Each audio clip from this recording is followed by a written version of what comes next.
नसेल कदाचित. मी तुम्हाला तुमच्या सगळ्यांची नावं विचारली होती पहा. किती जणांना आठवतं? सगळ्यांना आठवायला पाहिजे. नाव विचारण्याच्या पाठीमागचा उद्देश आहे का?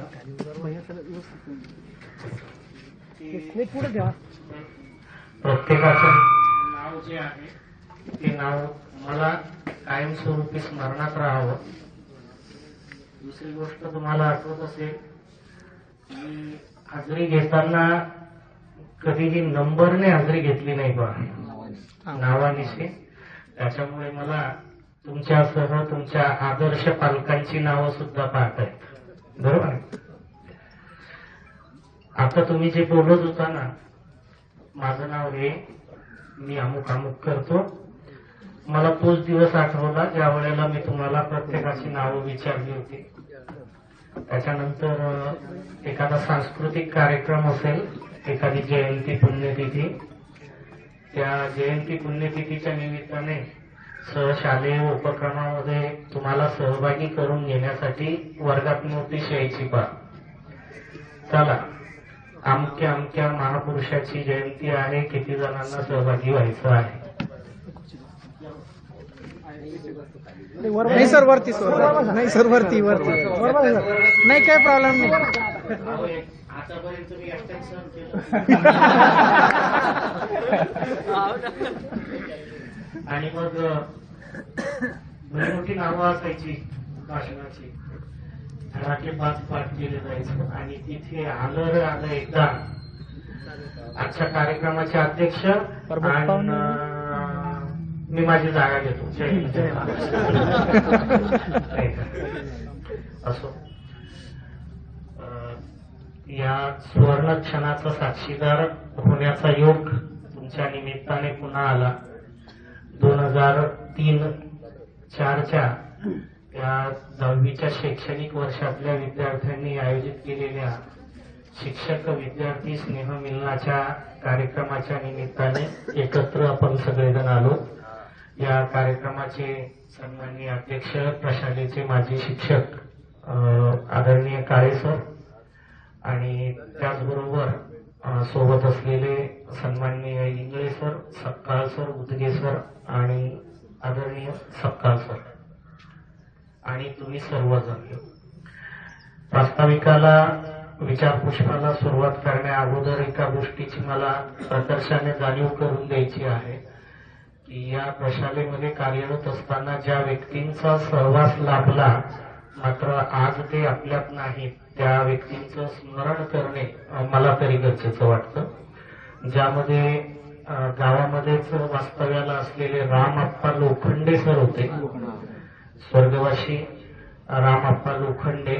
त्यानंतर प्रशालेला सेवा देणारे सेवक होते रामभाऊ सुरडकर, तेही या जगात नाहीत.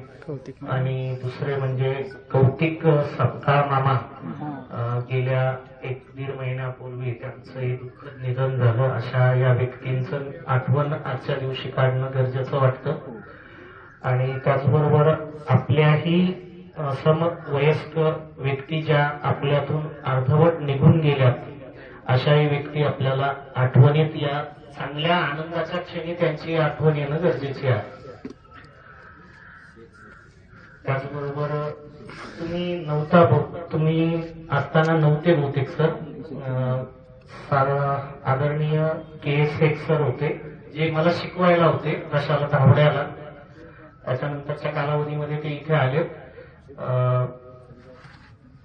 त्याची मला असं वाटतं 1 वर्ष झालं त्यांचंही दुःखद निधन झालं. अशा व्यक्तींची आठवण आजच्या दिवशी काढणं मला तरी गरजेची वाटली. म्हणून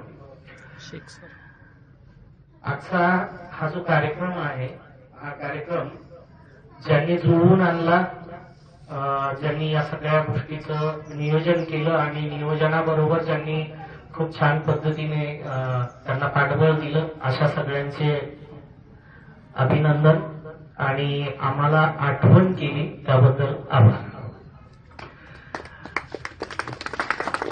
सुरुवात नेमकी कुठून आणि कशी करावी हा एक प्रश्न आहे. कारण मार्गदर्शनाच्या कक्षेच्या बाहेर तुम्ही गेला, बरोबर आहे. थोडासा आनंद वाटतो, तुम्ही खूप मोठे झालात होता.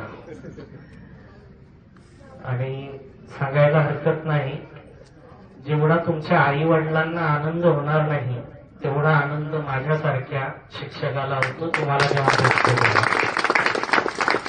खूप अभिमानाने सांगावंसं वाटतं इतरांना जेव्हा मी परिचय करून देतो की ही माझी मुलं आहेत बरं का. कोणी व्यावसायिक आहे, कोणी उत्तम कास्तकार आहे, उत्तम शेती करतो, हा नोकरीला आहे, याने स्वतःचा व्यवसाय करता करता इतरांनाही सोबत घेऊन चाललाय. अभिमानाची बाब वाटते. कारण जगात दोन व्यक्ती अशा असतात, एक आपले जन्मदाते आई वडील ज्यांना आपल्यापेक्षा आपल्या मुलाने मोठं व्हावं असं वाटतं, आणि दुसरा व्यक्ती असतो ज्याचं नाव शिक्षक आहे. त्याला असं वाटून जातं मी ज्या पदावर आहे त्याच्यापेक्षा उच्च पदस्थ पदावर माझा विद्यार्थी असावा, आणि त्यापैकी तुम्ही आहात, त्याच्यामुळे मला माझी कॉलर टाईट आहे. ज्यामध्ये विशेष उल्लेखनीय बाब आहे, ज्याने शिक्षण क्षेत्रातली उच्च पदवी ज्याला म्हणतो आपण, उच्च विद्या विभूषण PhD ज्याने केलंय, जो वरिष्ठ महाविद्यालयामध्ये प्राध्यापक म्हणून कार्यरत आहे, आशिष, डॉक्टर आशिष. मी एकदा त्याला म्हटलं बा, तो माझ्यावर जरा रागवला बरं का. त्याचा फोन आल्यानंतर मी म्हटलं बोला डॉक्टर साहेब. ते म्हणले सर तुमचे शब्द मागे घ्या, मी एवढा मोठा झालो नाही की तुम्ही मला आहो जाऊ करावं आणि डॉक्टर नावाने उल्लेखित करावं, एवढा मी मोठा झालो नाही. तुम्ही पहिल्यांदा हे एकेरी आवाजामध्ये मला उल्लेखित करा तेव्हा मी पुढचं बोलतो, आणि मग मला नावीलाज असतो ना, त्याला आशिष म्हणावं लागलं. त्यावेळेस त्याने बोलायला कंटिन्यू केलं. तुम्ही ऐकण्यामध्ये असाल, मी कधीच आरेतुरे करताना पाहिलं नाही तुम्ही मला, आणि माझ्या तोंडून ते निघतही नाही बहुतेक वेळा. मग तो लहान असो मोठा असो, मी त्याला आदरार्थी शब्दाने बोलत असतो. आणि तसे तुम्ही आहात, आदर देण्यासारखे तुम्ही आहात होता. अगदी 9वीचं वर्ष, त्याच्यानंतर 10वी पासआउट झाला. त्या 10वी पासआउट झाल्यानंतरही आपण कायमस्वरूपी संपर्कात आजपर्यंत आहोत. आणि या सगळ्या गोष्टीला एक कारणीभूत गोष्ट ठरली बा, जेव्हा काही नवीन बदल घडत असतो तो चांगल्यासाठीच असतो. आता त्याचा वापर आम्ही चुकीचा जर केला तर मग ती गोष्ट वाईट, बरोबर. जसं मोबाईल वापरणे कामासाठी वापरला तर चांगला आहे, आणि त्याचा जर दुरुपयोग झाला, विपर्यास झाला तर मग तो वाईट आहे, बरोबर. मग त्यातलं एक जे सोशल मीडिया आहे ज्याचं नाव फेसबुक आहे, यातले बहुतांशी सगळेजण मला फेसबुकला फ्रेंड आहेत, बरोबर आहे. त्याच्यामुळे तुमच्या ओळखीची जी आहे ना ती पुनरावृत्ती झाली म्हणेन मी, बरोबर आहे, पुनरावृत्ती. कारण काही गोष्टी विस्मरणामध्ये जाते माणसाच्या, काला परत्वे. पण त्याने त्या फेसबुकने काय झालं की एक एक फ्रेंड रिक्वेस्ट येत गेली की मग आपण नाव वाचलं की अरे हो हा होता ऍड फ्रेंड, आणि मग त्याच्या फारसं काही नाही, पण तो कुठे काय किंवा त्याचा चेहरा डोळ्यासमोर आला की मग त्याचा भूतकाळ आठवणार. त्याच्यामुळे ही विज्ञानाची एक झालेली फार मोठी प्रगती जी आहे ती माणसं जोडण्यासाठी कारणीभूत ठरली, ती आजच्या वर्तमानामध्ये. आणि त्याच्यामुळेच मग आपण सगळेजण एकमेकाच्या संपर्कात आहोत, बरोबर. काही मुलींनी मला विचारलं सर मला ओळखलं का. माझ्यात नाही बदल झाला बरं का, पण तुमच्यात 100% मान्य करावं लागेल. माझ्यात फक्त एकच बदल झाला, माझे केस काळे होते पांढरे झाले, एवढा फक्त एक बदल झाला. चेहऱ्यात मात्र काही बदल नाही झाला. चष्मा नव्हता, चष्मा आला, बरोबर आहे. पण तुम्ही मला ओळखता, पण तुम्हाला मला ओळखता नाही आला. त्यात भोलाने फ्रेंड रिक्वेस्ट आहे म्हणजे फेसबुकला आहे, त्याच्यामुळे मी त्याला म्हटलं हा तुला ओळखतो, बरोबर. शारदाचा मला बऱ्याच वेळेला फोन येऊन गेला, सर आम्हाला ना गेट टुगेदर करायचंय, सगळ्या मित्रांना बोलवायचंय, मैत्रिणींना बोलवायचंय. म्हटलं हो. एक दिवस मी ट्रॅव्हलिंग मध्ये होतो, तेव्हाच फोन येऊन गेला आणि सर तुम्ही सांगितलंच नाही काय करायचं ते. म्हटलं मी कसं सांगू. मग तर ते असं होईल ना, जर मी म्हटलं की समजा मी आशिषला फोन केला, मुशीरला फोन केला किंवा बाबाला फोन केला की तुम्ही एक काम करा बरं, गावात गेट टुगेदरचा कार्यक्रम ठेवा, तर ते कसं होईल, कसं वाटेल ना ते की मला मुलांकडून सत्कार स्वीकारायचा, तर असं होईल ना. मी तिला म्हटलं नाही, तू काय कर, कुणातरी 1-2 मैत्रिणींचा मोबाईल नंबर मिळव आणि मग त्याच्यानंतर एकमेकांचा संपर्क वाढवा आणि मग यावर्षी नाही तर पुढच्या वर्षी कार्यक्रम होईल. या संदर्भात 3-4 वेळेला तिने फोन केला. या सगळ्या गोष्टीच्या पाठीमागचा उद्देश, आपण कितीतरी दिवसापासून दुरावलेलो आहोत. व्यवसायाच्या निमित्ताने, कामाच्या निमित्ताने, प्रापंचिक जबाबदाऱ्या ज्या आहेत त्या जबाबदाऱ्या स्वीकारत असताना आपल्या शेजारी राहत असलेला आपला वर्गमित्र, त्यालाही महिना भेटणं होत नाही, बोलणं होत नाही. या सगळ्या जबाबदाऱ्या पार पाडत असताना मित्रांसाठी वेळ द्यावा, मित्रांच्या सुखदुःखामध्ये सहभागी व्हावं, त्याची विचारपूस करावी, एवढा वेळ माणसाकडे नाही. मग कुठेतरी या निमित्ताने सगळेजण एकत्र येतील आणि आपल्या सुखदुःखाची देवाणघेवाण करतील. सगळेजण सुखात तर एकत्र येतात, दुःखातही येणं तेवढंच गरजेचं असतं. आणि या सगळ्या ज्या बाबी आहेत, या तुमच्या विचारांना एकत्रित करणारे, आदान प्रदान करण्याचं हे एक माध्यम सापडलं, गेट टुगेदर त्याचं नाव. आता गेट टुगेदर कशासाठी करायचं, एकमेकांची ओळख, बरोबर. आणि जरा माझ्या भाषेत सांगू, जगदीश, सध्या ती काय करते किंवा मग सध्या तो काय करतो, बरोबर. आपण सुसंस्कृत परिवारातले आहोत, हा फक्त विनोदाचा भाग झाला. सुसंस्कृत परिवारातले आहोत, चांगल्या मातीतले आहोत, चांगल्या संस्कारातले आहोत. आपल्या आई वडिलांचे, शाळेचे, शिक्षकांचे संस्कारही आपल्यावर चांगले आहेत. मात्र या निमित्ताने कोण काय करतोय, कुणाची कौटुंबिक प्रगती कुठपर्यंत आहे, मुलाबाळांच्या बाबतीत नाही बरं का, कौटुंबिक प्रगतीचा अर्थ मुलाबाळांच्या बाबतीत नाही.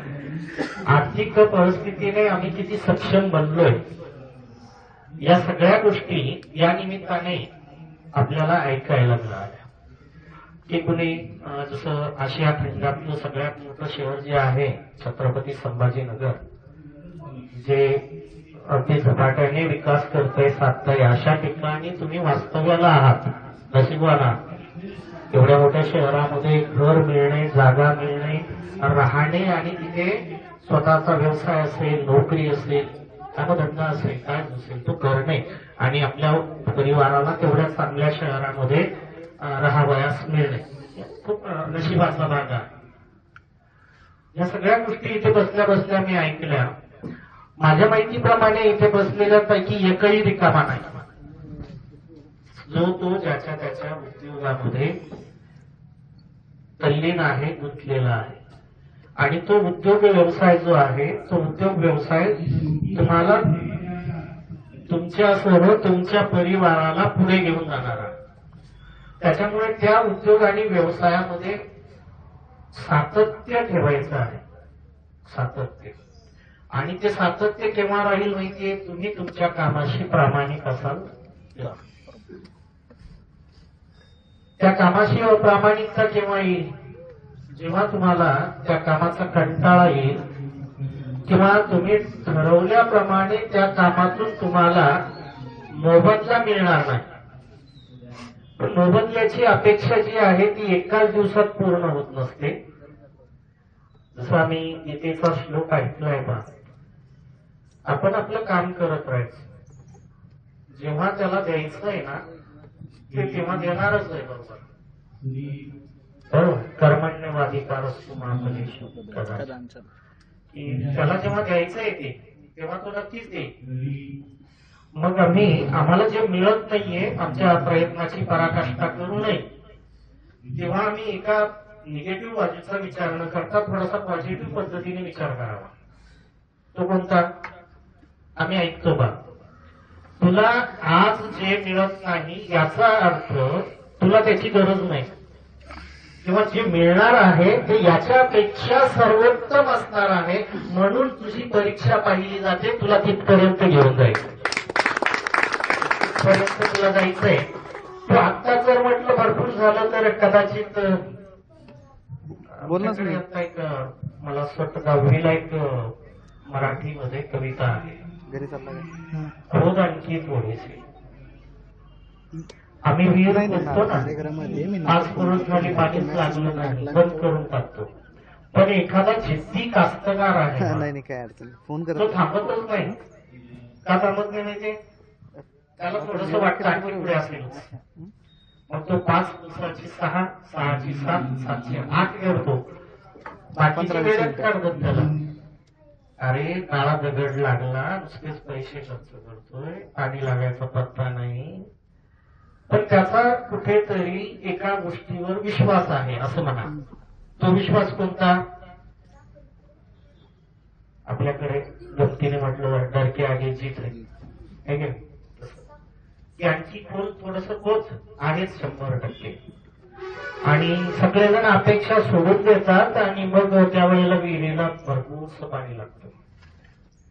मग त्याचं समाधान होतं आणि मग तो एका गोष्टीचा विचार करतो की मी 5 वर्षावर जर थांबलो असतो तर कदाचित हे पाणी मिळालं नसतं, नाही का? मग तसं आपण थोडासा सकारात्मक विचार करायचा की मला जे पाहिजे ते आणखी मिळत नाही, याचा अर्थ त्याने तो कोण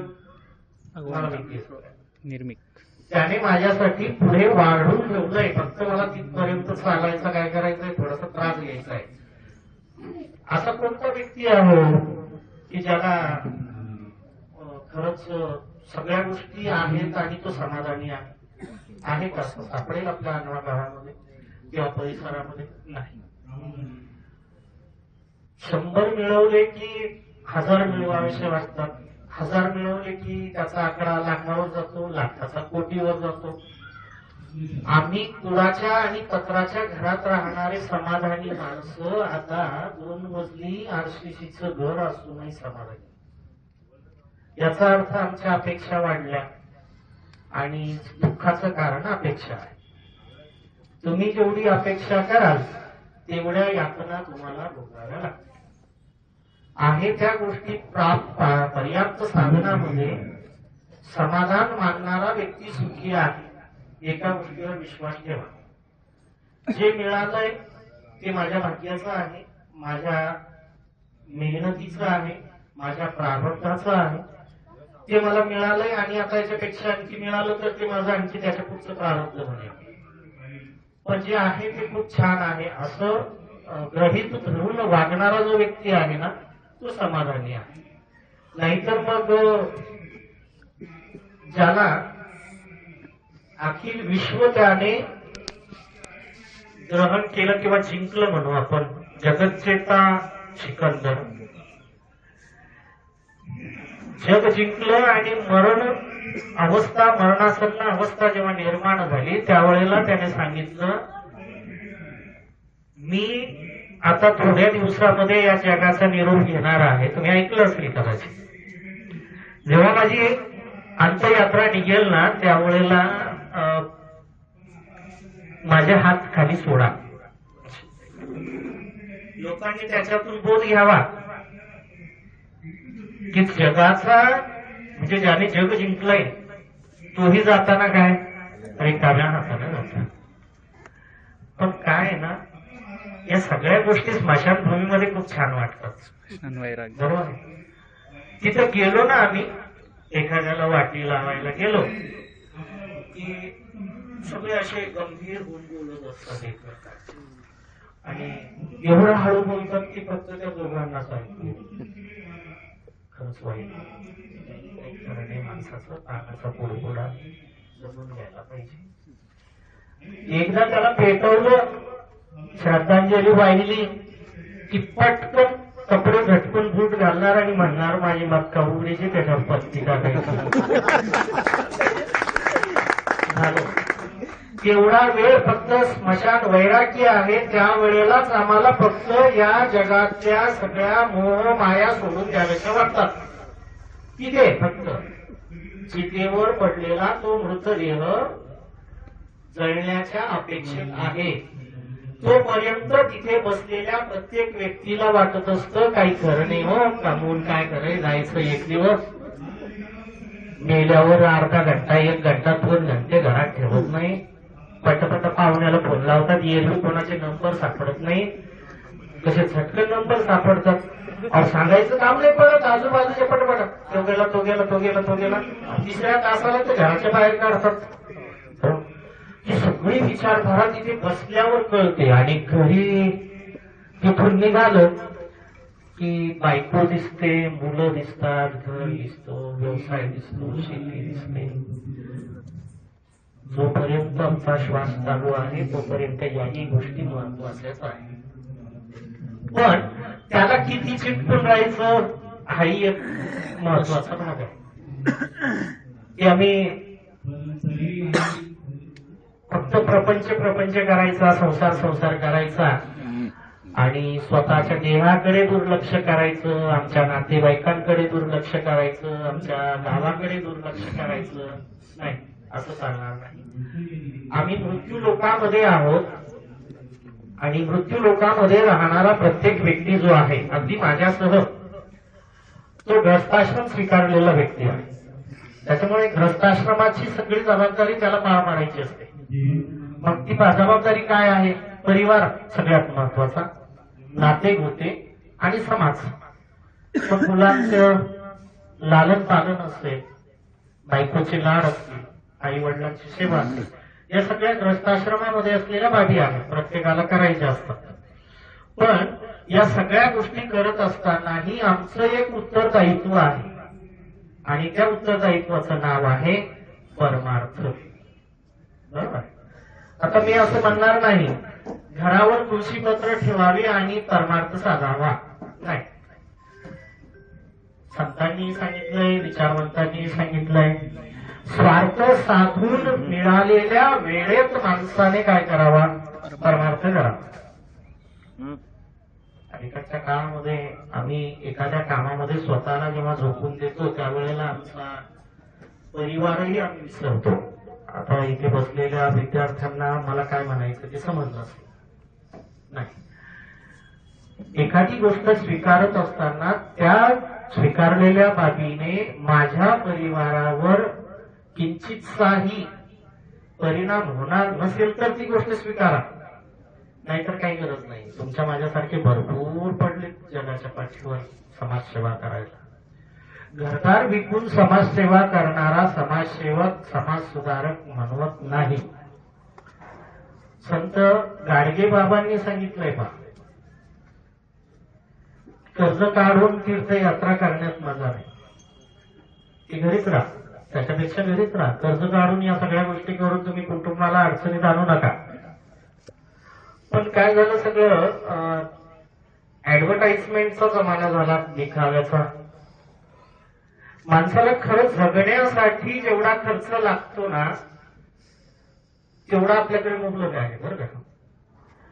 पण आपल्याला जास्त खर्च का लागतोय कोणी विचार केला का आजपर्यंत? सांगावं याचं उत्तर द्या मला. तुम्हाला ऍक्च्युली जगण्यासाठी जेवढा खर्च लागतो तेवढा तुमच्याकडे आहे, माझ्याकडे आहे. पण मग खर्चाचा ताळेबंद बसत का नाही? याचं कारण सांगता येईल का एखाद्याला? अर्थशास्त्राचा थोडासा भाग असला, भौतिक सुविधा, ऍडव्हर्टाइज. मी ना माझ्या स्वतःसाठी जगत नाही पा, मी दुसऱ्यासाठी जगतो. बरोबर आहे. याने असं म्हटलं. आता ते लोक म्हणतात ना, लोक 4 लोक काय म्हणतील, मला शोधायचे होते 4 लोक बोलते काही झालं का? नाही असं नाही. 4 लोक काय म्हणतील, प्रत्येक गावात येते 4. आता 4ची संख्या जर जास्त झाली ती, पण 4 आहेच प्रत्येक गावात. मला शोधायचे ते 4 कोणते, की त्या 4 लोकांमुळे माझं घर 50,000 रुपये महिन्यामध्ये भागणार 1.5 लाख खर्च म्हणून भागत नाही. ते 4 लोक. बरोबर. माझ्या अपेक्षा वाढल्या, भौतिक सुविधा वाढल्या. 3,000 3,500 रुपयाचा 1600 नंबरचा नोकिया फोन घेतला होता एवढा मी. अहो एवढा जीव लावून ठेवला तो. खिशाचा चारदा तपासतो आहे का पडला, आहे का पडला. त्या 3,200 रुपयामध्ये समाधान खूप आनंद वाटायचा. कारण 100तून फक्त 10 जणांकडे मोबाईल होते त्यावेळेला. आता 25,000चा मोबाईलही म्हणतो नाही नाही याच्यात फोटो चांगला आला नाही, बदलून घेऊ. एका घरामध्ये एकच मोबाईल होता, एकच लँडलाईन फोन होता. आता एवढ्यापासून एवढ्यापर्यंत सगळ्यांकडे मोबाईल आहे. बघितलं का मी त्याचा खर्च किती आहे. महिन्याला रिचार्ज जो आहे तो कमीत कमी का होत नाही 299चा जीएसटी प्लस 302 रुपये. मग घरामध्ये माझ्या परिवारामध्ये समजा 9 सदस्य आहे, 9 पैकी 7 जणांकडे मोबाईल आहे. 7 जणांकडे. आणि प्रत्येकाचा मग मोबाईल रिचार्ज करायचा 7,2100 रुपये फक्त त्याचा खर्च आहे. कशाचा रिचार्ज.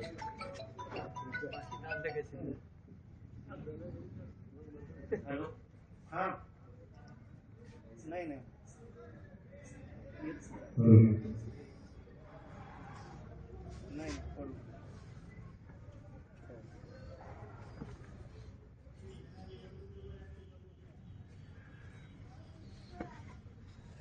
2,000 रुपये 2100 रुपये मला रिचार्ज साठी खर्च करावे लागतात.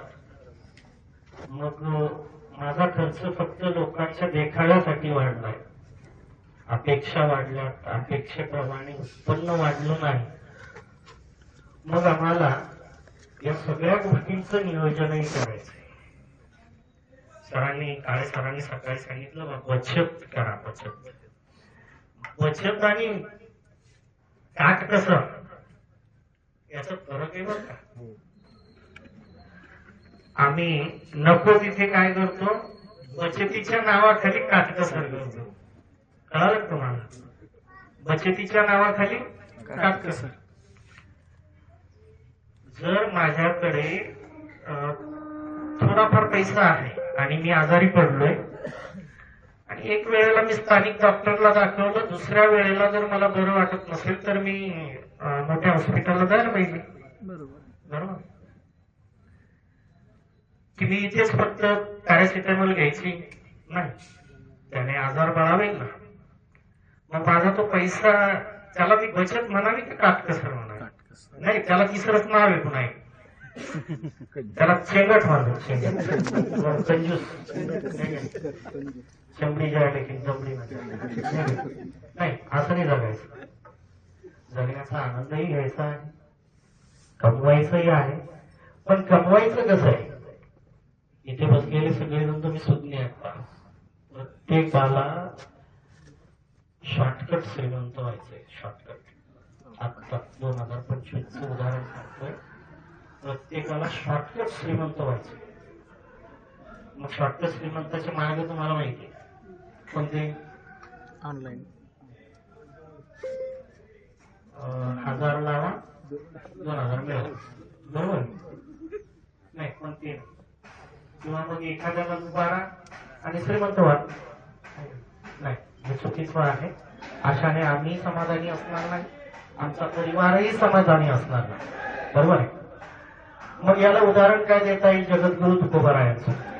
जोडोनिया धन उत्तम व्यवहारे उदास विचारे वेचकरी.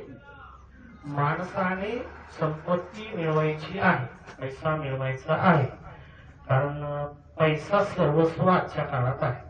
तुम्ही किती चांगले, किती मोठे, तुमचे विचार किती महान आहेत, तुमचा किती लोकांशी संपर्क आहे, हे बरोबर आहे, एका जागी बरोबर आहे. पण जीवनावश्यक गोष्टीमध्ये महत्वाचा मानला गेलेला जो एक घटक आहे त्याचं नाव पैसा. तोही लागणारच. जसं हिंदी में एक कहावत है लुकमान सर, पैसा खुदा तो नहीं लेकिन खुदा से कम भी नहीं. पैसा काही लोकांसाठी आता कसं असते पहा, जी गोष्ट ज्याला मिळत नाही ना तो त्याचा विरोध करतो. समजा माझ्याकडे पैसा येणार नाही ना, मग मी त्या गोष्टीवर फार मोठं भाषण देणार, हात भरला कोणतं नाही नाही, पैसा म्हणजे सर्वस्व नाही हो. माणसाने चांगले विचार ठेवावे, हे ठेवावं ते ठेवावं, असं वागावं तसं वागावं. कारण मला माहितीये माझ्याकडे पैसा नावाचा स्रोत नाही, त्याच्यामुळे मी त्याच्यावर भाष्य करणार नाही, मी त्याचा विरोध करेन. नाही, विरोध नाही. पैसा सर्वस्व आहेच आज. असं किती जण आहेत बरं इथे बसलेले की बिना पैशाचे तुम्ही छत्रपती संभाजीनगर पुण्याला जाऊन आले, तुम्हाला पैशाची गरज भासली नाही. असं होणार नाही. ती महत्वाचाच भाग आहे, पण तो मिळवायचा कसा हे त्याच्यापेक्षा महत्वाचं आहे. जोडून या धन उत्तम व्यवहारे, उदास विचारे वेचुके. सात्विक मार्गाने कमवलेली संपत्ती जेव्हा माणूस खर्च करत असतो ना, त्यावेळेला तो विचारपूर्वक करतो बरं का. इथे पगारदार व्यक्ती बसलेले आहेत काही. डॉक्टर आशिष आहे, शोभा आहे, लुकमान सर आहेत. आणखी मेहनत करून महिन्याच्या शेवटी आम्ही जेव्हा पगार खात्यावर घेतो त्यावेळेला बापू बसलेले आहेत. बापू नाही, पगाराचा मेसेज वाचतो आणि आमच्याकडे एका हातात डायरी असते. डायरी किराणा दुकानदार, कपड्यावाला, मेडिकलवाला, मुलांची फी, मेडिकलवाला, मुलांची फी, मुलाची ट्युशनची फी, मुलाची मध्येच असलेली रिक्वायरमेंट, नवीन कपडे, मोबाईल, बूट, चप्पल. आणि मग शेवटी गणितात तज्ञ नसलेलाही माणूस पगार फार छान जुळवतो. गणित त्याला असं जर म्हटलं की बाबा एवढी वजाबाकी करून दाखवते, नाही जमत नाही, लगेच कॅल्क्युलेटर काढ. पण पगाराची वजाबाकी ना एका मिनिटात जमते. आणि शेवटी उरतो तो भोगळा मला वाटा. आणि मग पुढच्या महिन्याची पुन्हा तरतूद. मग पुन्हा तरी मित्राला फोन होतो, 5,000 रुपये दे, 10,000 रुपये दे. पैसा महत्वाचाच आहे. मग त्यावेळेला असं वाटतं आपणही इतरांसारखं वागायचं का बरं, शॉर्टकट जरा. नाही नाही, तसं जमणार नाही. पण त्या तरतुदीमध्ये जी मजा आहे ना, ती मुबलकतेमध्ये अजिबात नाही, अजिबात नाही. 100 रुपये फक्त असू द्या आणि शिल्लोडून तुम्हाला घरी यायचंय बा. तुम्ही बस स्टँडवर तुम्हाला शेंगदाण्याला दिसलं तर त्याच्याकडे पाहणार नाही तुम्ही. एरवी बिस्लरीचं पाणी पिणारे आम्ही 20 रुपयाची बिस्लरी त्यांची घेणार नाही. हॉटेलमध्ये जाणार, त्या मग्यातलं पाणी आम्हाला माहितीये त्याच्यात बोटं घातले काय झालं नाही, तरी आम्ही पटकन ते पिऊन घेणार. कारण मला माझ्याकडे 100च आहेत आणि मला घरी जायचं. आणि तेच जर 500 असेल तर आम्ही मस्त पैकी हॉटेलमध्ये जाणार, बिस्लरी घेणार, थंड घेणार, चहा घेणार. बरोबर, पैशाचं महत्व आहेच असं नाही. पण ज्याने श्रमाने, मेहनतीने, प्रामाणिकतेने कमवले ना, तो खर्च करताना एक तसाच विचार करतो बरं का. असा वायभार खर्च करत नाही. करेल का बरं? नाही, करणार नाही. 10 वेळेला विचार करेल. चौधरीच्या दुकानात डिस्प्लेला छान शर्ट दिसतो, घ्यावासा वाटतो, पण जाऊ दे आणि आपल्याकडे नाही का, तो विचार करेल. पण थोडा अनैतिक मार्गाने मिळवलेल्या पैशाचा खर्च करणारा व्यक्ती हा एवढा फारसा विचार नाही करणार. तो काय करेल, 500च्या ऐवजी 750 घे, 750च्या ऐवजी 1000 घे. कारण त्याला त्याचं मूल्य नाही, कारण त्याला त्याचं मिळवण्यासाठीचे परिश्रम त्यांनी काही घेतले नाही. तेव्हा पैसा मिळवतानाही संपत्ती परिवारासाठी खूप महत्वाची आहे. बचत करा, मात्र ती काटकसर आणि शेंगटपणा नाही करू नका. नाहीतर काही काही श्वास घ्यायलाही कंजूसपणा करतात. त्याला माहितीच नाही, श्वास घेताना जर कंजूसपणा केला तर मोरूने मारण्याची दाट शक्यता आहे ना, तरी त्याची जाणीव नाही त्याला. बरोबर, अशी काही समाजातले घटक आहेत. जसं एक छोटस उदाहरण सांगायला काही हरकत नाही.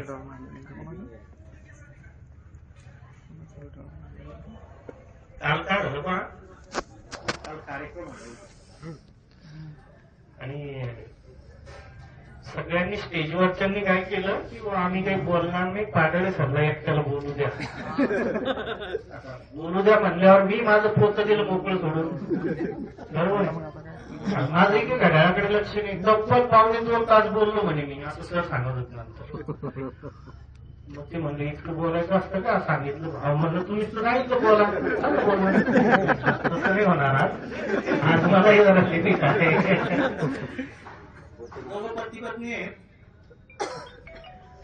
बायको जरा बऱ्यापैकी आहे, व्यावहारिक आहे, पण तरी आहे, तिला जाण आहे समाजाची. पण तो जो आहे ना तो फारच शेंगट आहे, फार चिकट आहे.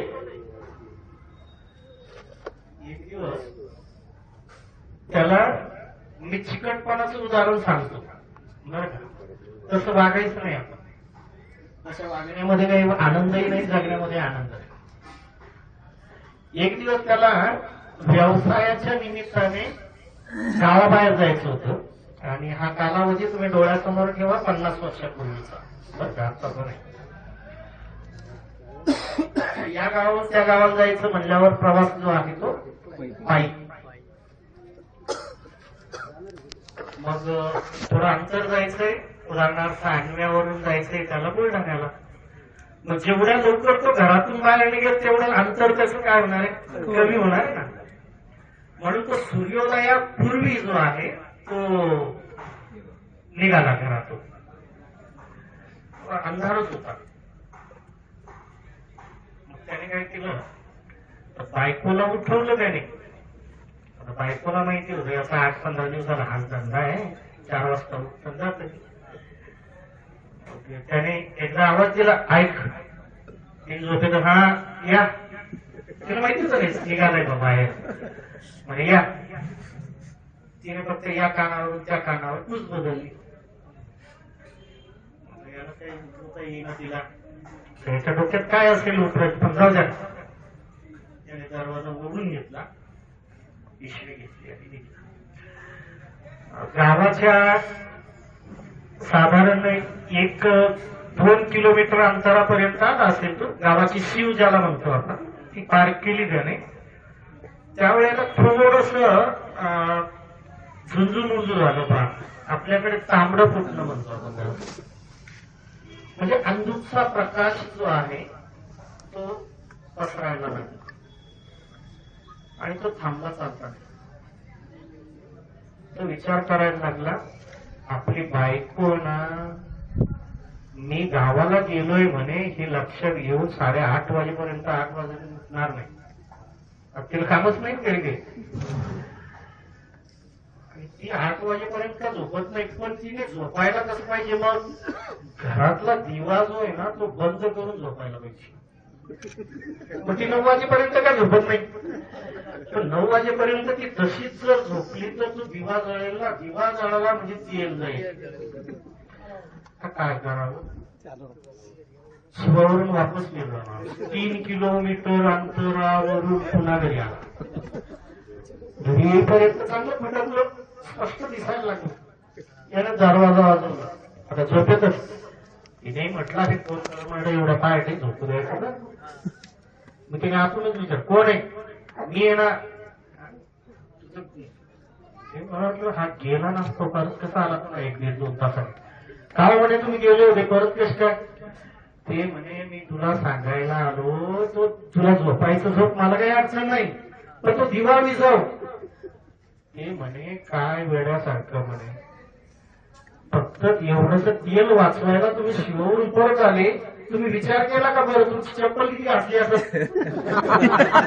ते म्हणला मी एवढा मोठा परिवार चालवतो, मी का येडा आहे का ती चप्पल हातात घेऊन आलो. एवढं शेंगट असावं का माणसाला, असायला पाहिजे. नाही एवढं शेंगट असता का. अशाने जगण्याचा आनंद तरी मिळेल का. जगण्याचा आनंद आम्हाला घेता आला पाहिजे.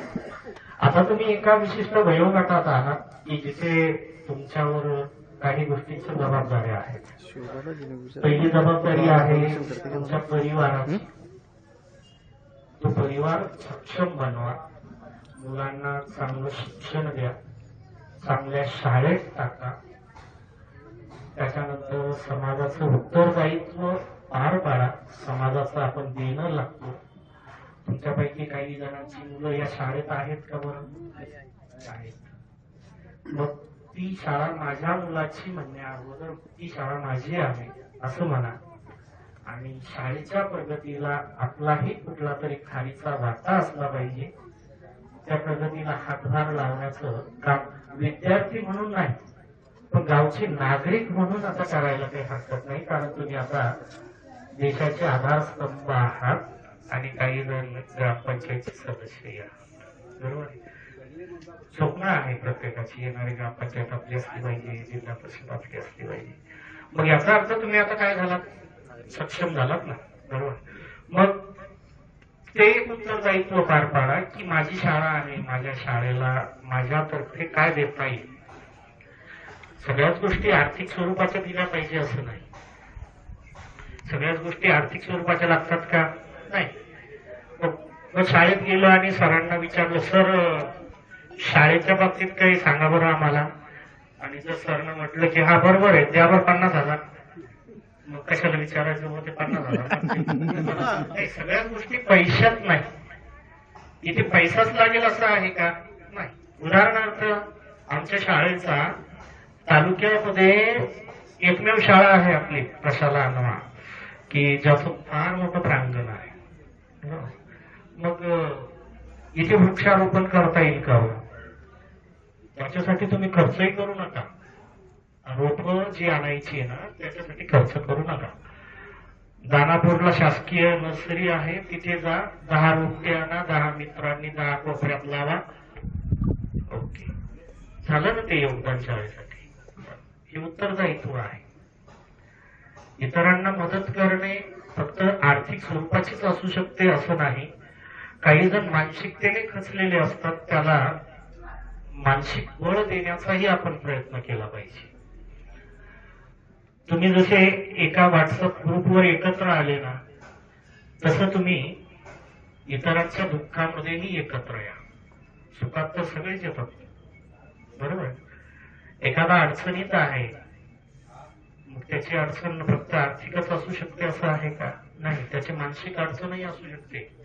तो कदाचित त्याच्या परिवारामध्ये कुठल्या बाबीने डिस्टर्ब असू शकतो. त्याचे काही प्रश्न असे असू शकतात की जे प्रश्न तो कुणाला विचारू शकत नाही. पण एक गोष्ट सांगू का, जी गोष्ट आपण इतरांना नाही विचारू शकत, सांगू शकत, ती गोष्ट मित्राला नक्की सांगतो. एकमेव व्यक्ती असा आहे, त्याचं नाव मित्र आहे, की त्याला तुम्ही सगळ्या गोष्टी शेअर करू शकता, बरोबर. अनंत राऊतांची कविता ऐकली सगळ्यांनी, मित्र वनव्यामध्ये गारव्यासारखा, बरोबर. मग त्या मित्राला जपायचंय आणि त्याच्याजवळ बोलायचंय. पण काय झालंय,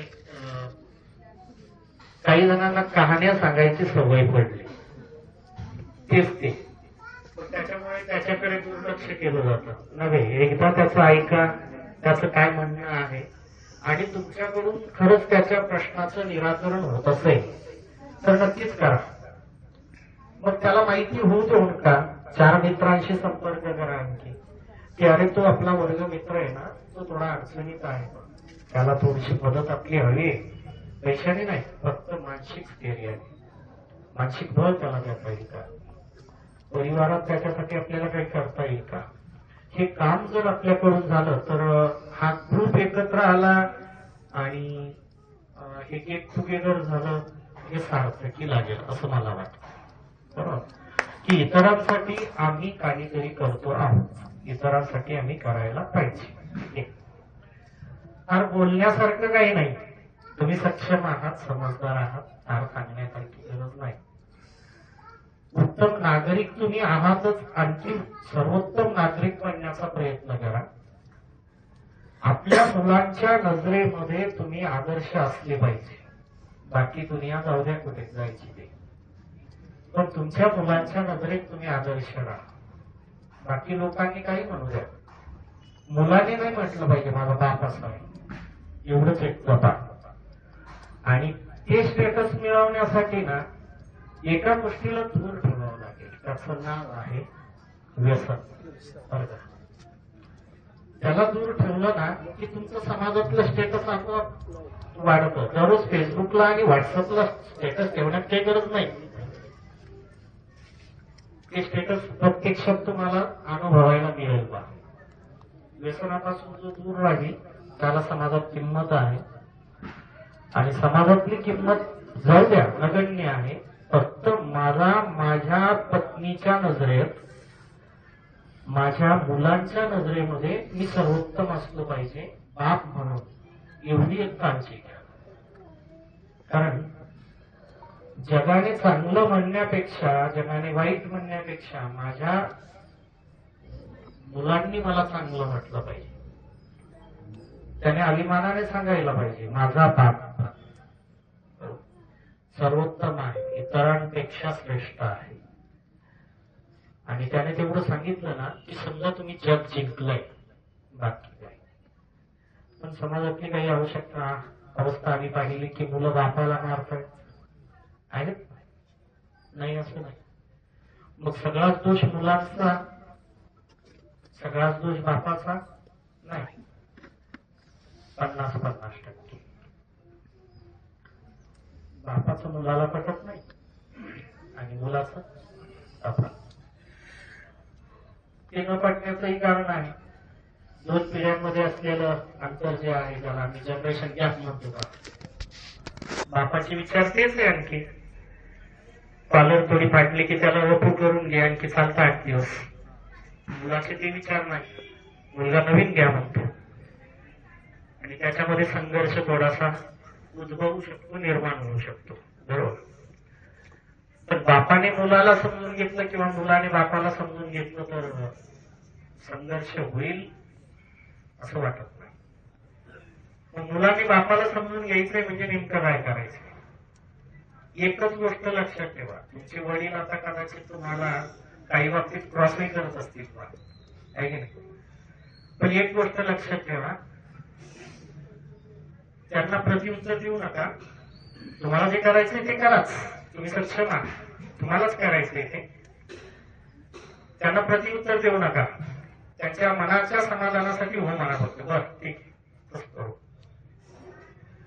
आणि निर्णय घेताना ना आई वडिलांना जरा सामोरे ठेवा. आई वडील पैसे देणार नाही तुम्हाला, जे खरेदी करायचं त्याच्यासाठी सिल्लोड संभाजीनगरला जाणार नाही, तुम्हालाच जायचंय. पण एक शब्द विचारा बापाला, बाबा टीव्ही घ्यायचा होता, कसं करता. पहिल्या टप्प्यात होऊन म्हणेल असं वाटतं का वडील तुम्हाला.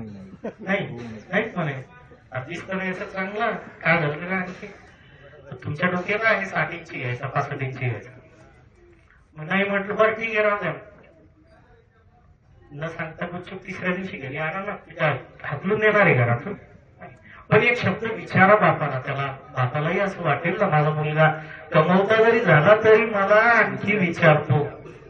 आणि 4 लोकांमध्ये सांगेल त्याला फार मोठा अभिमान त्या गोष्टीचा. पोरं आपल्या शब्दाच्या बाहेर नाही, आणखी 4 लोकांमध्ये त्याचं स्टेटस वाढेल, बरोबर, अभिमान वाटेल. आईला विचारा, आईला सांगा. मी काल परवाला ना व्हॉट्सअपला एक मेसेज वाचला.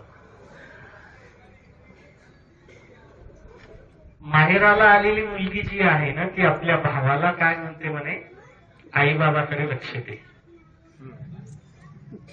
सीमा पाटील,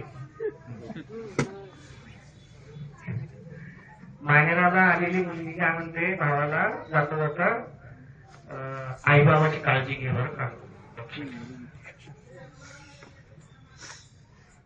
आणि मग आता दुसरी बाजू,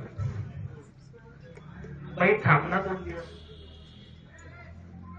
नाही ना त्याची खाण्याची अडचण आहे, आधी म्हातारी ना ते करूनच आणलं करा की आम्ही आलो.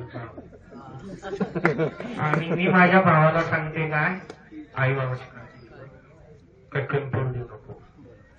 मग ते आई बाप जसे तुम्हाला असं वाटतं ना माझ्या आई बाबाला त्रास होता कामा नाही, मग ते कोणाचे तरी आई बाप आहे ना. आता तुम्ही नाही तसे, तुम्ही मनावर घेऊ नका. मग जसे आई वडील माझे आहेत तसे त्याचेही ते आई वडील आहेत. मग त्यांना मी आई वडील जर काही जोडलो तर संसार सुखाचा होईल, बरोबर. संघर्ष टळेल, एका घराची 2 दारं होणार नाही, परिवार एकत्र राहील, नक्कीच प्रगती साधली जाईल. एकमेकांच्या दुःखामध्ये सहभागी होतील, एकमेकांच्या वेदना जाणतील, आनंदी तो परिवार राहील. पण त्याच्यासाठी मग थोडीशी विचार समृद्ध करावे लागतील आपल्याला. कारण या सगळ्या गोष्टी पचवण्यासाठी ना आपल्याकडे एक गोष्ट फार महत्वाची लागते. त्याचं नाव आहे संयम, त्याचं नाव आहे त्याग, त्याचं नाव आहे समर्पण. बऱ्याच गोष्टी सोडून द्याव्या लागतात परिवार एकत्र ठेवायचा असला की. काही गोष्टींवर पाणी सोडून द्यावं लागतं, इच्छा मारून टाकावं लागतं. सकाळी येताना सरांनी मला चहासाठी थांबवलं आणि त्यांनी आवर्जून म्हटलं की म्हणे 1000 वेळेस म्हणणं झालं तुम्ही पती पत्नी येत नाही का. सर समोर बसलेले आणि मी त्यांना एक वाक्य वापरलं की बापू मला खूप वाटतं माझ्या बायकोला गाडीवर बसवावं, गाडीत बसवावं आणि इकडे तिकडे घेऊन जावं, पण नाही जमत हो. संयुक्त कुटुंबात या गोष्टी नाही जमत. म्हणून मी म्हटलं की काही गोष्टींचं समर्पणही करावं लागतं, सोडून द्यावे लागतात. पण माझ्या एक गोष्ट सोडल्यामुळे माझा परिवार फार समाधानी आहे, सुखी आहे. पण मी जर माझा हट्ट पुरवण्याचा नाद केला की नाही मला माझ्या बायकोला जरा जास्त वेळ देता येत नाही, बायकोला शॉपिंगला घेऊन जाता येत नाही किंवा बाहेर हॉटेलला जेवायला घेऊन जाता येत नाही, मग हे केव्हा होईल. मी परिवार सोडला तेव्हा. मग त्यात फार मोठा आनंद आहे असं वाटतं त्यावर. आई वडिलांचं आईवडिलांना राहिलं तरी किती, बरोबर, ते थोड्या दिवसाचे होते. मग त्या थोड्या दिवसामध्ये त्यांना वेदना देऊन आपण आनंद साजरा करणे हे कुठंच नाही. मग त्यांच्या शेवटच्या, आता मला सांगा, ते गेल्यानंतर मग तुमचं राजकीय, बरोबर आहे, मग तुम्ही दररोजच नवरा बायको बाहेर जेवायला जा, कोणीच म्हणणार आहे तुम्हाला, बरोबर आहे. आणि मग म्हणणारे म्हणतील काय नाही नाही त्यांनी बऱ्याच दिवस त्यांच्या अपेक्षा दाबून ठेवल्या, आता ते आजाद, बरोबर आहे, म्हणून आहे. पण जोपर्यंत ते आहे तोपर्यंत किमान त्यांच्या मनासारखं जगा. आणि तुम्ही त्यांच्या मनासारखे जगलात ना, तुम्हाला सांगतो बाप मोठ्या अभिमानाने गावात फिरतो बरं का. फार मोठी कॉलर टाईट असते बापाची. बापाच्या भरोशावर उड्या मारणारे भरपूरच आहेत, पण आपल्या भरोशावर बापाने कॉलर टाईट करून गावात फिरावं ती एक वेगळी बाब आहे, बरं का. आणि खास तुमच्यासाठी की तुम्ही असं काहीतरी कर्तृत्व करा की ज्याच्यामुळे तुमच्या वडिलांना तुमचा अभिमान वाटेल आणि 4 लोकांमध्ये आवर्जून तुमच्या नावाचा उल्लेख होईल की माझा मुलगा, माझी मुलगी कर्तृत्ववान आहे, त्याचा मला सार्थ अभिमान आहे. आणि हाच आदर्श तुम्ही तुमच्या मुलांसमोर घालणार आहात, बरोबर. तुम्ही तुमच्या आई वडिलांना सन्मान दिलात तर ती मुलं तुमचा सन्मान करणार आहेत, बरोबर. कारण ही परंपरा चालू आहे. जसं पेरलं तसं काय होणार आहे, उगवणार आहे. त्या मुलांसमोर आम्ही जर आमच्या आई वडिलांना घालून पाडून बोलत असेल तर ते मुलं ते शिकतील ना. आणि मग थोड्या दिवसाने ते तुम्हाला तसं बोलायला जर लागले तर काय मिळवलं आम्ही. संपत्ती मिळवून फायदा आहे. आम्ही वाचतो ना, पेपरला बातम्या वाचतो, टीव्हीवर पाहतो, फेसबुक, इंस्टाग्रामला किंवा व्हॉट्सअपला वाचतो की कोट्याधीश असलेला माणूस कुठेतरी अनाथालयामध्ये, अनाथ आश्रमामध्ये, वृद्धाश्रमामध्ये मरण पावला की ज्याने आपली संपत्ती जमवली, मुलांना परदेशात शिक्षणासाठी पाठवली. ती मुलं साध्या त्याच्या अंत्यसंस्काराला सुद्धा आली नाही. मग काय मिळवलंय म्हणून आपल्याला हे नाही मिळवायचंय. आपल्याला मिळवायचंय ते काय, सुसंस्कृतपणा. आपली मुलं सुसंस्कृत असली पाहिजे. मग त्याच्यासाठी पहिल्यांदा आपण सुसंस्कृत बनायचं आहे. तुम्ही आहातच कसे, पण त्याला आणखी थोडी काय द्यायची, आपण जोड द्यायची आहे, त्याच्यामध्ये भर घालायची आहे आणि त्याचा आदर्श आपल्या मुलांसमोर ठेवायचा आहे की जेणेकरून आपली मुलं तशी घडतील, तशी बनतील. कारण येणारा काळ जो आहे ना, तो काळ इतका स्पर्धेचा आहे, इतक्या धकाधकीचा आहे, इतक्या धडपडीचा आहे की माणसं नाती विसरायला लागली, माणूस पण विसरायला लागली. आम्हाला माणूस पण जागृत ठेवायचंय, माणुसकी जागृत ठेवायची, आम्हाला नातेसंबंध जागृत ठेवायचे. आणि त्यामध्ये आपला आडवा अग्रक्रम आहे. आडव्यातली मुलं, आडव्यातली माती खरोखरच प्रशंसनीय आहे. कारण 21, 22, 23 वर्षानंतरही मुलांनी एवढा मोठा आदर द्यावा, एवढा मोठा सन्मान करावा, बोलताना स्तुती सुमन उधळावीत, खरोखर हृदय भरून आलं. तुम्ही जेव्हा बोलत होता त्यावेळेला मध्ये मध्ये डोळे भरून येत होते की किती प्रेम आहे हो या लेकरांचं. आणि मग तुम्ही व्यक्त केलेल्या प्रेमाला खरंच मी विसरेल असं वाटतं का? नाही.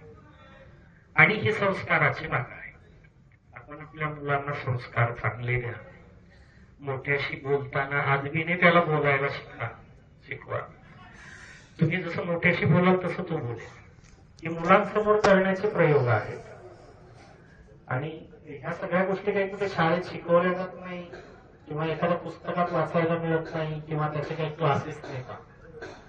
की चला आपल्या मुलाला आता सगळे क्लास झाले, आता संस्काराचा क्लास लावून देऊ, असा काही क्लास नाही. तो संस्कार तुम्हाला तुमच्या कृतीतून व्यक्त करायचा असतो.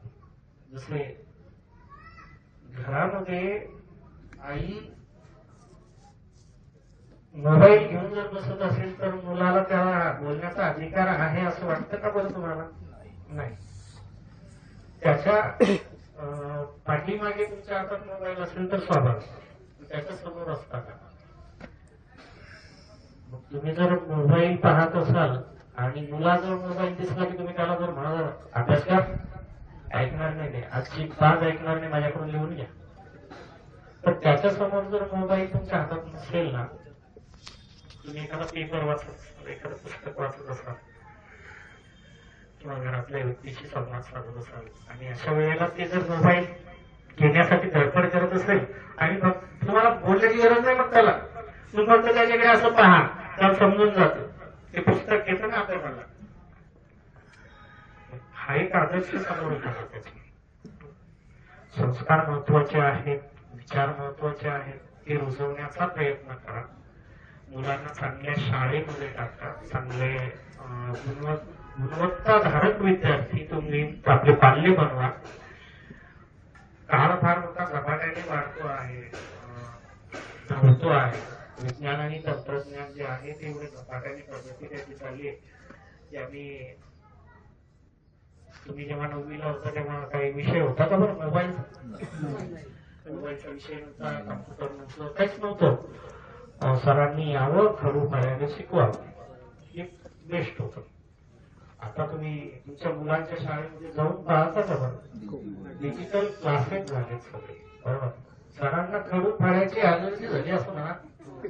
सगळ्यांकडे आता डिजिटल सगळे वर्ग आहेत. सगळेजण टच स्क्रीन LED वर सगळेजण अध्यापन करतात, शिकवतात. त्याचा अर्थ काळ बदलला, बरोबर, झपाट्याने बदलला. आणि तो स्वीकारायला समर्थ बनवण्याचं काम आपल्या मुलांना आपलं आहे, बरोबर. त्याच्याबरोबर एक गोष्ट आपल्या मुलांना द्या. साधारण तुमची मुलं माझ्या माहितीप्रमाणे आता 5वी, 6वी, 7वी, 8वी, 9वी पर्यंत असतील, बरोबर आहे. 10वी पास आउट आहेत काहींची मुलं, मुलींची मुलं असतील. जे 5वी, 6वी, 7वी, 8वीच्या वयोगटात आहे ना, त्या मुलांवर एक गोष्ट बेबुवा पक्की, त्याला नाही ऐकण्याची सवय लावा. नाही ऐकण्याची. काय झालं, पहिले एका घरात 2 मुलं, 3 मुलं, 3 मुली, परिवार भक्कम होता. असं झालं काय, बरोबर, एक मुलगा, एक मुलगी.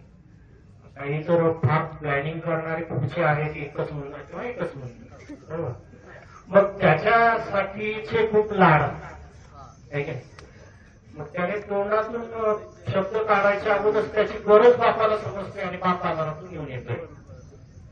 त्याच्यामुळे त्याला मागण्याची काही गरज नाही पडली, बरोबर. पण माझं असं मत आहे वैयक्तिक की त्या मुलांना नाही ऐकायला शिकवा.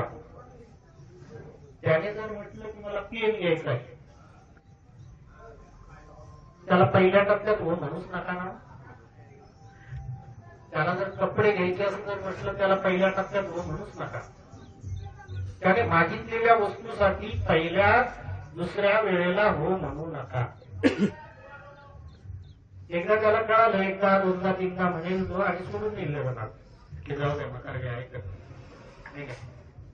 मग चौथ्या दिवशी त्याला म्हणा चल आपण तुला काय पाहिजे घेऊ, बरोबर.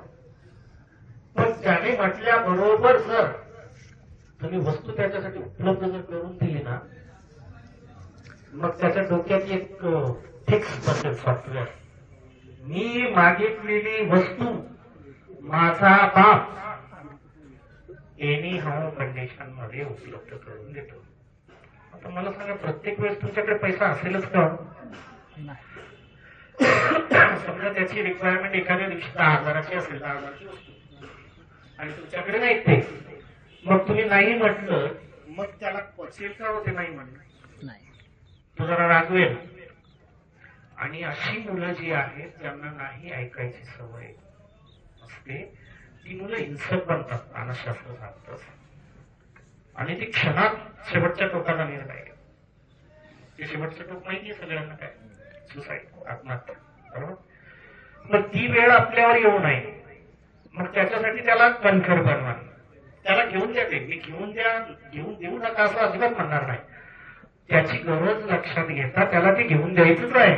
पण तेव्हा त्याला नाही ऐकवा पहिल्यांदा, नाही जमणार नाही, पैसेच नाही, सोयाबीनला भावच नाही, मक्काच मिळणे नाही, लोकांचे पैसे द्यायची बाकी, तू मध्येच काय काढलं असं, येता येईल थांब थोडस, पण आता नाही. त्याला सवय लागेल ती नाही ऐकण्याची. आणि मग त्याच्यावर अचानक एखाद्या वेळेला नाही, जर त्याला सगळ्या गोष्टी उमट गेले आणि अचानक नाही जर म्हटलं ना तुम्ही, तर काय होईल माहिती? तो एका टोकाच्या निर्णयावर जाईल. एकतर तो 4 लोकांमध्ये तुमचा अपमान करेल, नाहीतर स्वतःला घरामध्ये कोंडून घेईल. ती वेळ आपल्यावर येऊ द्यायची नाही. म्हणून आपल्या मुलांना नाही ऐकायला शिकवा. प्रत्येक वेळेला मुलासमोर आपले पास बहुत पैसा आहे असं बोलत बसू नका. त्याला जाणीवही होऊ द्या जरा परिस्थितीची, की आपण फार संघर्षातून पुढे आलेलो आहोत, फार संघर्ष आपल्याला करावा लागला यासाठी, याची त्याला जाणीव होऊ द्या. म्हणजे मग तो त्या पद्धतीने मार्गक्रमण करेल. बाकी तुम्ही समजदार आहात, त्याच्यामुळे फार वेळ घेणार नाही. आता आणखी आशिषची एक रिक्वायरमेंट होती बा, की सर हे मार्गदर्शन तर असेलच, पण काहीतरी असं वेगळंच जसं वर्गामध्ये शिकवलं जातं तसं शिकवा. तसं हे व्यासपीठ नाही, पण एक गोष्ट थोडीशी मला त्याने जे विषय मांडला होता, की मी विषयही सांगतो म्हणे सर, आणि त्या विषयावर तुम्ही भाष्य करा. थोडं बोर झाले असाल तर थांबून घेऊ आपण. नाही सर,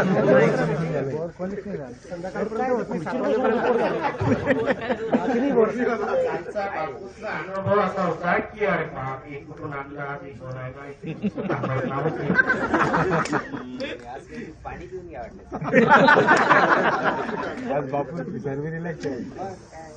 सर आम्ही कालच सांगितलं तुम्हाला की पूर्ण दिवस तुमचा आहे. त्याच्यामुळे सर म्हणजे पोचली सोडत फक्त मी. डॉक्टर आशिषचा मेसेज होता रात्री की सर, म्हणजे मी विचारलो त्याला, तुझं म्हणणं बरोबर आहे, आपण वर्गात एक तासिका घेऊ, पण मला विषय तरी सांग, कारण त्यावेळेस माझं मराठीचं पुस्तक माझ्याकडे नाही करायचं.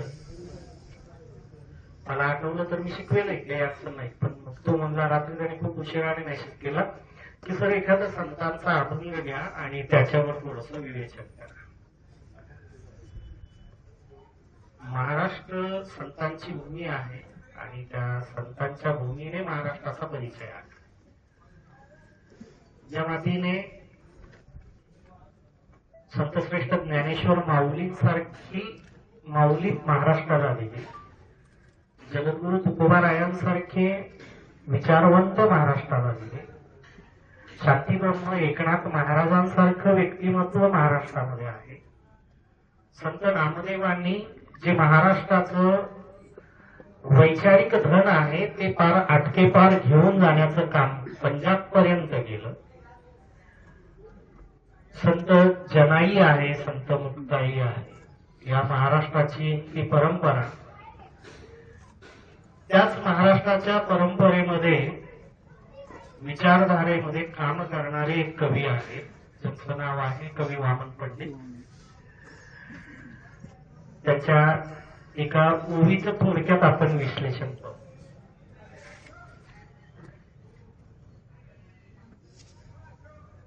तुम्हाला असेल किंवा नसेल कदाचित, व्याकरणाच्या भागामध्ये दृष्टांत नावाचा अलंकार होता. त्या दृष्टांत अलंकाराचं ते उदाहरण आहे. न कळता पद अग्नीवर पडे, करीन दार असे कधी न घडे, अजित नाम वधो भलत्या विषय सकल पातक भस्म करीत असे. ही एक ओवी आहे. संत परंपरा खूप मोठी आहे. भागवत संप्रदायाचा पाया, वारकरी संप्रदायाचा पाया इथे माऊलीच्या रूपाने रोवला गेला. ज्ञानदेवी रचला पाया, तुका झाला शिकळस. भागवत संप्रदायाची सुरुवात, वारकरी संप्रदायाची सुरुवात ज्ञानेश्वर माऊलीच्या कृपेने किंवा त्यांच्या कार्याने सुरू झाली. आणि त्याची ध्वजाची पताका जी आहे, ती पताका जगद्गुरु तुकोबारायांसारख्या व्यक्ती, तुका झाला असे नामदेवाने ती पताका पडकवली, जी पंजाब पर्यंत गेली. माऊली ज्ञानेश्वरांचं जीवनचरित्र प्रत्येकाला ज्ञात आहे. जगद्गुरु तुकोबारायांचं चरित्र ज्ञात आहे. शांतीब्रह्म एकनाथ महाराजांचं चरित्र ज्ञात आहे. या सगळ्या व्यक्तींनी ना जी मोठी झालीत ना, आज आम्ही जी मागे आता 14 ऑगस्टला 750वा सप्तशताब्दी सोहळा साजरा केला संत श्रेष्ठ ज्ञानेश्वर माऊलींचा संजीवन समाधी. 750 वर्ष प्रत्येकाच्या मनावर राज्य करणार ते एक व्यक्तिमत्व. जगद्गुरु तुकोबारायांचे अभंग जे आम्हाला चालता बोलताच विद्यापीठ आहे, साधी गोष्ट आहे. माऊलींचे ओव्या आहेत किंवा जगद्गुरु तुकोबारायांचे अभंग आहे, जे जीवनाचं सार सांगून जातात.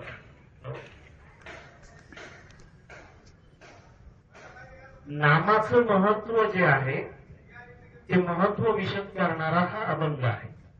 अभंगाची ती ओवी आहे.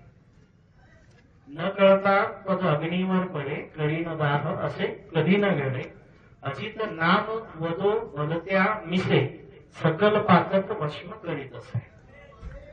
देवाचं नाव घेण्यासाठीच निमित्त कोणतंही जरी असलं, कोणत्याही निमित्ताने आपल्या तोंडून देवाचं नाव जर निघालं असेल तर ते त्याच्यापर्यंत जाऊन पोहोचतं. म्हणजे तुमचं बोलणं त्याच्यापर्यंत पोहोचतं असं त्याचा अर्थ. माऊलींचा हरिपाठ आहे, सत्यश्रेष्ठ ज्ञानेश्वर माऊलींचा. त्यातली एक ओवी आहे, हरि उच्चारणी अनंत पापराशी, जातील लयाशी क्षणमासी. आता इथे प्रश्न आहे, आपण थोडासा आधुनिक युगात वावरतो. एक प्रश्न कदाचित तुमच्या मनामध्ये निर्माण झाला असेल, तुम्ही बोलून दाखव. देव आहे की नाही? बरोबर. आता याच्याशी आपल्याला काही घेणे देणे नाही तो विषय. कारण ही सृष्टी जेव्हापासून निर्माण झाली ती आज तागायत 25 ऑक्टोबर 2025 पर्यंत या प्रश्नाचं उत्तर हे आणखी कोणाला मिळालं नाही. सगळेच जण या प्रश्नाने निरुत्तरित आहेत. कुणालाच परफेक्ट उत्तर देता आलं नाही. अगदी मी म्हणेन जगद्गुरु तुकोबारायांना, संत ज्ञानेश्वर महाराजांना, तुकारामांना, एकनाथांना इथे काही उत्तर देता आलं नाही. की देव आहे, मी पाहिला, मी त्याच्याशी बोललो, त्याच्याशी संवाद साधला, हे त्यांनाही नाही सांगता आलं. त्याच्यामुळे आपण तर आपण त्याच्यावर भाष्य करणं चुकीचं. त्याच्यामुळे तो विषय जरा डोक्यातून बाजूला का. आपला हा वैचारिक भाग आहे. फक्त देवाचं नामस्मरण केल्याने होतं काय? बरोबर. प्रत्येक गोष्टीचा एक गुणधर्म आहे. साखरेचा गुणधर्म आहे की त्याची चव गोडच लागणार.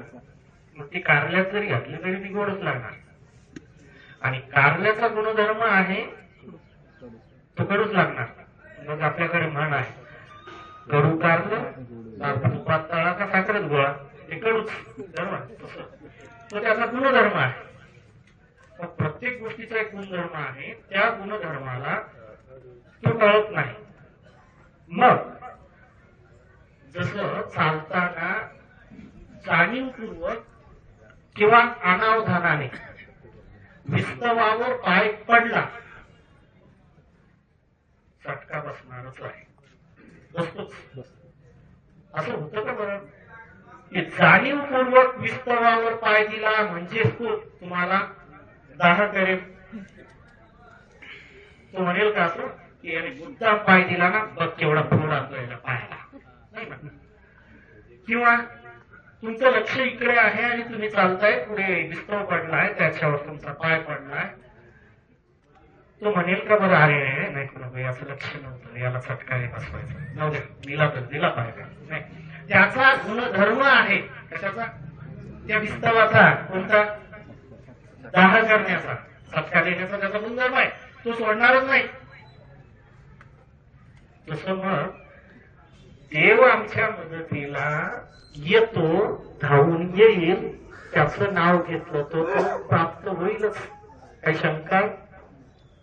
अजित नाम वदो भलत्या विषय. अजित म्हणजे देवाचं नाव, बरोबर? अजित म्हणजे ईश्वर. कोणत्याही निमित्ताने जर तुम्ही त्याचं नाव घेतलं असेल तर तो नक्कीच तुमच्या मदतीला आल्याशिवाय राहणार नाही, बरोबर? जसं चटका बसतोच ना, चटका बसतोच, तसं देवाचं नाव घेतल्यावर येणार नाही असं वाटतं का तुम्हाला? येणारच. साधी सरळ बाब आहे. आम्ही जे कार्य करतोय त्याचे परिणाम काय असणार आहे याची जाणीव असते बरं का प्रत्येकाला. असं वाटतं का बरं तुम्हाला? दारू पिणाऱ्याला वाटत नाही का, कळत नाही का ते वाईट आहे म्हणून? घ्या बरं एकदा मुलाखत दारू पिणाऱ्याची. पिलेला असताना कोणा तो काय बोलतो, लय वाईट आहे, काय सांगा उद्यापासून उद्यापासून हे कळत नाही का त्याला? 100% कळतो, पण वारंवार तो त्याच गतीला किंवा त्याच मार्गाला का बरं जातो? त्याचं कारण वेगळं असतं आपल्याला.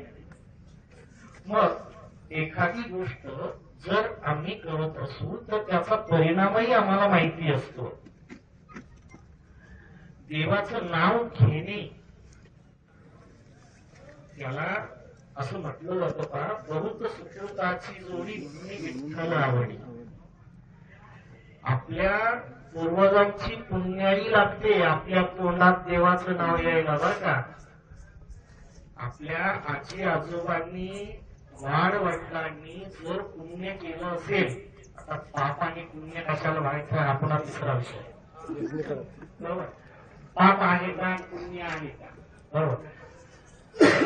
आपल्या भाषेमध्ये आपण पाप कशाला म्हणतो? वाईट काम करणे त्याला पाप, चांगलं काम करणे याला पुण्य, बरोबर? आता जगद्गुरु तुकोबारायांनी पाप पुण्याची एक सुंदर व्याख्या केली. पुण्य ते परोपकार, पापती परपीडा. दुसऱ्याला त्रास होणार नाही असं वागा, पुण्य. जाणीवपूर्वक त्रास द्या, साधं सरळ गणित आहे आम्हाला दररोजच्या जीवनाच्या जगण्याच्या व्यवहारात. आपल्यामुळे जर त्रास होत असेल तर कदाचित आपल्याकडे पापाचा संचय वाढत असेल कदाचित, बरोबर? आम्ही सगळ्याच गोष्टी चांगल्या करत असतो, चांगल्याच करतोय याचा अर्थ आम्ही गृहीत धरायचा आमचा पुण्याचा संचय वाढतोय. आणि मग याची परिणिती जी आहे, याचे परिणाम जे आहे ते पुढे काय असणार आहे? चांगलेच असणार आहे ना.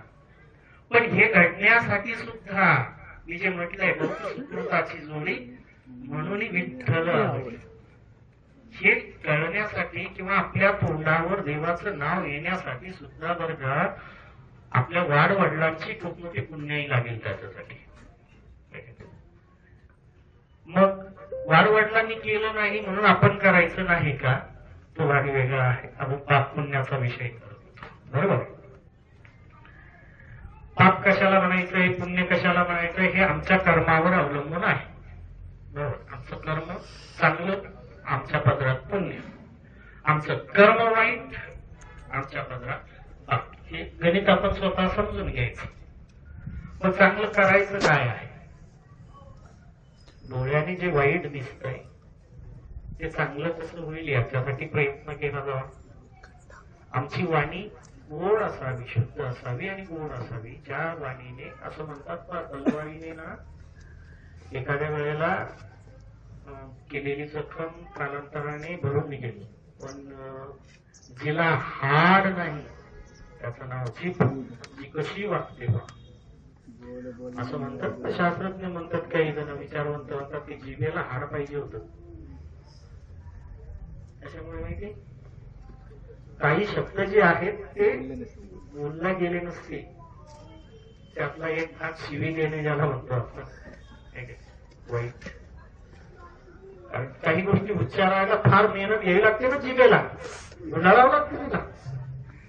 जर हाड असतं दिला तर ती गुंडाळी गेली असती का?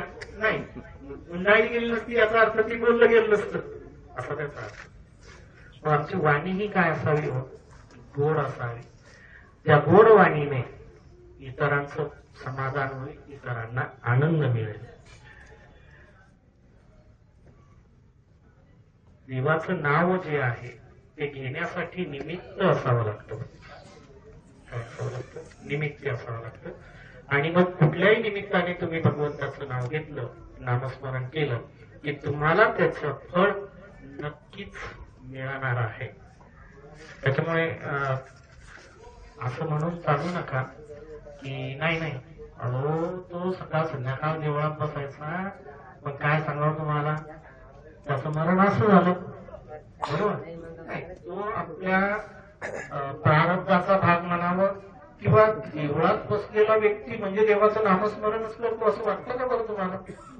की सकाळपासून संध्याकाळपर्यंत देवालयामध्ये बसलेला व्यक्ती, मंदिराच्या गाभाऱ्यामध्ये बसलेला व्यक्ती खरं देवाचं नामस्मरणच करतो का? स्थळी काळी कष्टी पाशाणी जो जिथे जिथे कामामध्ये मग्न असेल आणि त्याच्याकडून जेव्हा जेव्हाही त्याचं भगवंताचं नाव निघेल, तो भगवंत त्याला स्वीकारेल. त्याच्यासाठी मंदिरातच बसण्याची काही आवश्यकता नाही. आणि देव कशात शोधायचं आहे तर तो तुमच्या श्रमामध्ये, तुमच्या कामामध्ये शोधायचा आहे. तुमचं काम तुम्ही प्रामाणिकपणे करा, कामावर दूर अशी निष्ठा ठेवा, श्रद्धा ठेवा, आणि प्रत्येकाने प्रत्येकाचं काम प्रामाणिक करा. ईश्वर त्याच्यातच आहे, देव त्याच्यातच आहे. काल एक टीव्हीवरती कार्यक्रम सुरू होता, तुम्ही पाहत असाल की नाही माहित नाही मला. सी टॉकीज नावाचं एक चॅनल आहे, त्याच्यावरती दररोज संध्याकाळला मन मंदिरा नावाचा एक कीर्तनाचा कार्यक्रम असतो, दररोज 6ला. काल पुरुषोत्तम महाराज शर्मा यांचं व्याख्यान होतं, कीर्तन होतं. त्यातलं एक उदाहरण आहे, खूप छान आवडलं मला. एक कसाही एका बकरीला घेऊन कापायच्या तयारीत होता. मृत्यू समोर असल्यावर कुणी हसताना दिसेल का? हसेल का? मृत्यू समोरही आहे, आता 2 मिनिटानंतर आपले श्वास थांबणार आहे, अशा वेळेला कुणी हसेल का? आता म्हणायच्या गोष्टी ते मरणाचं हसताना काय, मृत्यूचं हसत हसत स्वागत करायचंय. जावेच्या दिवशी तेव्हा कळेल, मरणाऱ्या व्यक्तीला म्हणावं हस बरं, हसतं का ते? नाही, त्याला त्याचा प्रपंच आठवतो, बायको आठवते, मुलं आठवते, घेतलेली प्रॉपर्टी आठवते, याचा पाठीमागे माझं काय होईल, माझ्या मुलांचं बरोबर चालेल का, या सगळ्या गोष्टी त्याला आठवतात. आणि त्याला तुम्ही हसायला सांगता, हसता येईल त्याला? नाही. तो कसं आहे, त्या बकरीला काय करतोय, कापण्यासाठी घेऊन गेलाय, तो ती बकरी हसते त्याच्याकडे.